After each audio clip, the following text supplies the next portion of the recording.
नमस्कार दोस्तों, आज हम देखेंगे महाभोज नाटक का सारांश। तो आइए देखते हैं। महाभोज नाटक सर्वप्रथम उपन्यास के रूप में 1979 में प्रकाशित हुआ। फिर इसे नाटक के रूप में 1983 में प्रकाशित किया गया। हिंदी साहित्य जगत में पहली अपने आप में सबसे अलग कृति है जिसे उपन्यास और नाटक दोनों विधाओं में प्रकाशित किया गया। महाभोज नाटक का कथानक 1977 में घटित बिहार के पटना जिले का बेलछी नरसंहार है। उपन्यास की दृष्टि से महाभोज न चरित्र प्रधान उपन्यास है, न समस्या प्रधान। महाभोज आज के राजनीतिक माहौल को उजागर करने वाला स्थिति प्रधान उपन्यास है। आज राजनीति को स्वप्नों, आदर्शों और मूल्यों वाला व्यक्ति नहीं चलाता, बल्कि राजनीति खुद अपने चरित्र गढ़ती चलती है। ऐसे चरित्र जो अपने भीतरी निर्णय, विवेक या साहस से नहीं चलते, वरन स्थितियों के दबाव से बनते बिगड़ते हैं। उनका महत्व इसमें निर्जीव मोहरों से अधिक नहीं। हर प्यादे की लड़ाई फर्जी बनने की है और लड़ाई की इस बिसात ने समाज के हर वर्ग को धीरे धीरे अपने चंगुल में कस लिया है।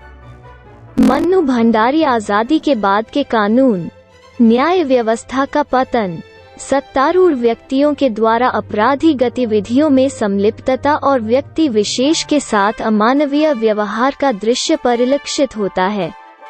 नाटक के पात्र बिसेसर उर्फ बिस्सू हरिजनों का हमदर्द, जो हरिजन बस्ती में आगजनी के सबूत इकट्ठा कर लेने के कारण मार दिया जाता है। दा साहब मुख्यमंत्री, शहर के सबसे महत्वपूर्ण व्यक्ति। सुकुल बाबू भूतपूर्व मुख्यमंत्री। विरोधी पार्टी के नेता सक्सेना एसपी, जो कि हरिजनों के आवाज को कायम रखता है। लिखन सिंह दा साहब का विश्वास पात्र सरोहा चुनाव के लिए प्रत्याशी, जो कि सुकुल बाबू के मुकाबले खड़ा किया जाता है।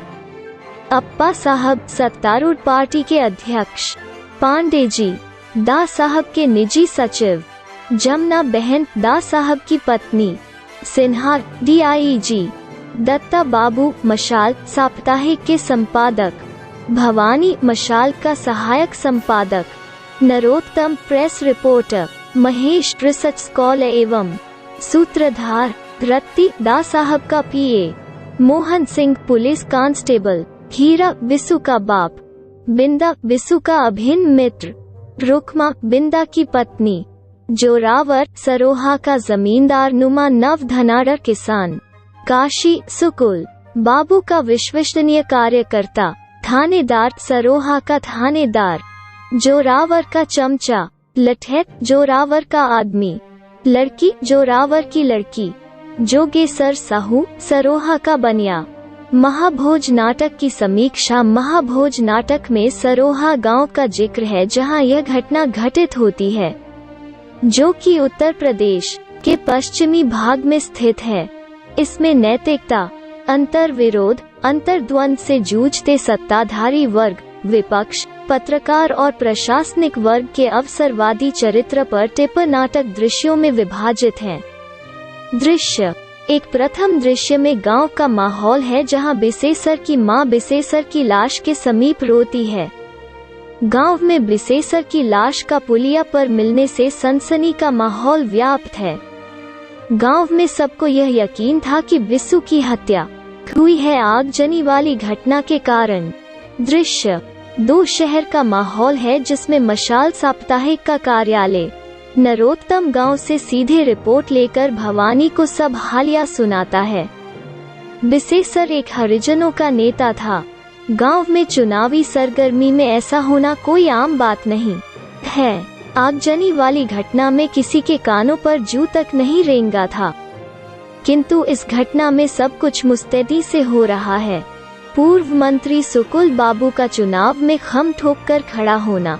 दोनों के बीच समसामयिक परिस्थितियों के बारे में बात होती है कि आज भी हरिजनों की जिंदगी बदतर ही है। आगजनी की घटना में 9 लोगों के जलकर मर जाने के बाद भी मामला ठंडा पड़ गया था, जबकि विधानसभा तक बात उठी थी। यहाँ पत्रकारिता का दो चेहरा दिखाई देता है, जहां एक और नरोत्तम है जो सही मायनों में पत्रकारिता करने की कोशिश कर रहा, वहीं भवानी है जो सेल किस माध्यम से हो वैसी पत्रकारिता करना चाहता है। नाटक में समसामयिक परिस्थितियों को यथावत जिक्र है जो कि आज के परिप्रेक्ष्य में भी प्रासंगिक है। दृश्य 3 दा साहब के घर और घरेलू दफ्तर का दृश्य है, जहां लखन अखबार में छपी बिस्सू की हत्या के बाद से हैरान है। हरिजनों के सारे वोट विपक्षी पार्टी सुकुल बाबू को जाएगी, इस बात से आतंकित है। चुनावी दाव पेच और वोट कैसे लालच देकर लिया जाए, इसकी योजना बनाई जाती है। हालिया चुनावी माहौल के मद्देनजर जिसे महाभोज नाटक में दिखाया गया है। दृश्य 4 बिसेसर की मौत से आक्रोशित बिंदा उसके मौत का बदला लेने को तैयार रहता है। महेश और रुक्मा उसे इस पचड़े में न पड़ने की सलाह देते हैं। बिसेसर की मौत के कारण गांव में सभी ग्रामीण नारे और जुलूस निकालकर आक्रोश दर्शाते हैं। वही सुकुल बाबू गांव में जनसभा करते हैं। आगामी चुनाव के मद्देनजर जनसभा का अंत सुकुल बाबू और दा साहब के लोगों के बीच मारपीट में समाप्त होती है। दृश्य 5 राजनीति में किस प्रकार प्रलोभन देकर रैलियों में भीड़ इकट्ठी की जाती है, इसमें यह तरकीब सुकुल बाबू अपनाते हैं। इस रैली से दा साहब के पार्टी के लोग आगामी चुनाव के मद्देनजर थोड़े चिंतित हो जाते हैं। वैसे भी दा साहब के पार्टी लोग उनसे बेहद नाराज थे लखन को सुकुल बाबू के मुकाबले खड़े करने से। दा साहब मामले की पुनः रिपोर्ट बनाने सक्सेना को कहते हैं। अप्पा साहब से पार्टी के सभी लोग को पार्टी का साथ देने कहते हैं, मतभेद को दरकिनार करते हुए। दृश्य 6 मशाल का दफ्तर, जहां महेश और बिंदा नरोत्तम के कहने पर आगजनी की सबूत लेकर जाते हैं। दत्ता बाबू द्वारा ढंग से और मामले की गंभीरता को न समझते हुए बेहद लापरवाही के साथ पेश आते हैं, जिससे वो दोनों गुस्से में वापस चले जाते हैं। नरोत्तम का इस बात से आग बबूला होकर मशाल छोड़ने की बात करता है। दृश्य 7 गांव में दा साहब के जन संबोधन की तैयारी जोरों से की जा रही है, जिसमें जोरावर पूरी व्यवस्था का जायजा खुद बारीकी से ले रहा है। लेकिन सारे किए पर दा साहब आकर पानी फेर देते हैं। वो सीधे बिस्सू के पिता से मिलने चले जाते हैं और जोरावर को पूछते तक नहीं। इस बात से जोरावर खुद को बहुत तिरस्कृत महसूस करता है। इसी बीच काशी, जो कि सुकुल बाबू विरोधी पार्टी का सदस्य, इस मौके का फायदा उठाता है और जोरावर को भड़काकर चुनाव में खड़े होने की राय देता है। दृश्य 8S0P0 सक्सेना बिस्सू की मौत की पुनः तहकीकात करने गांव आता है। पूरे गांव में खलबली मची हुई है। सक्सेना एक एक करके सबकी गवाही लेता है। बिंदा ने साफ साफ जोरावर का नाम बताया और आगजनी के पीछे भी उसी का हाथ होने के कारण वो बिस्सू के जान का दुश्मन था। आगजनी के सबूत बिस्सू ने इकट्ठे किए हुए थे, जिसमें जोरावर की संलिप्तता थी। पोस्टमार्टम के रिपोर्ट में भी जहर से मौत की बात पता चली थी।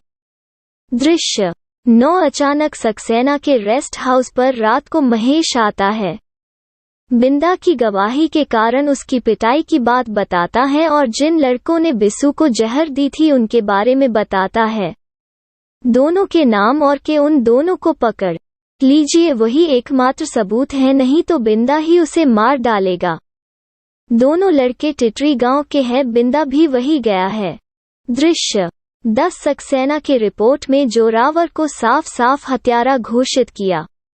जोरावर के चुनाव में खड़े होने से होने वाले नुकसान से दा साहब हैरान हो जाते हैं। जोरावर को सक्सेना की रिपोर्ट से धमकाते हैं और वो चुनाव में खड़े होने के फैसले को बदल देता है। दा साहब इस मामले में बिंदा को बिस्सू का हत्यारा बताते हैं कि रुक्मा के साथ संबंध को बिंदा बर्दाश्त नहीं कर पाया। चोरी छुपे उसने यह कार्य को अंजाम दिया। दा साहब ने D0I0G0 को कहा कि सक्सेना को सस्पेंड करो और बिंदा को गिरफ्तार। इस दृश्य में राजनीति में व्याप्त शक्ति का दुरुपयोग साफ दिखाई देता है। ईमानदारी का कोई वजूद नहीं, यह भी साफ दिखता है। दृश्य 11 जोरावर के घर पर जश्न का माहौल है, जहां उसके बिसु के हत्या के मामले से साफ बाहर निकल जाने की खुशी में नाचने वाली को बुलाया गया है। दूसरी तरफ सिन्हा I0G0 में प्रमोशन और शादी की 25वीं सालगिरह की जश्न मना रहे। थाने में बिंदा को मार मार के बिसु के खून का इकरार करवाने में लगे हैं। महाभोज नाटक में कभी दृश्य दा साहब के घर का दिखाया जाता है, कभी थाने में पिता बिंदा का। एक तरफ दा साहब बिंदा को फंसाकर दुनिया के सुख और आराम फरमा रहे, वहीं बेकसूर बिंदा दर्द से कराह रहा। फिर पुनः जोरावर के घर का दृश्य, सिन्हा का पार्टी का दृश्य और दा साहब के खाने पीने का दृश्य आता है। यह सभी महाभोज चलते रहते हैं। फिर थाने का दृश्य आता है, बिंदा कराह रहा होता है, महेश वहां जाकर भी कुछ नहीं कर पाता और नाटक समाप्त हो जाता है। आज इस वीडियो में बस इतना ही। धन्यवाद।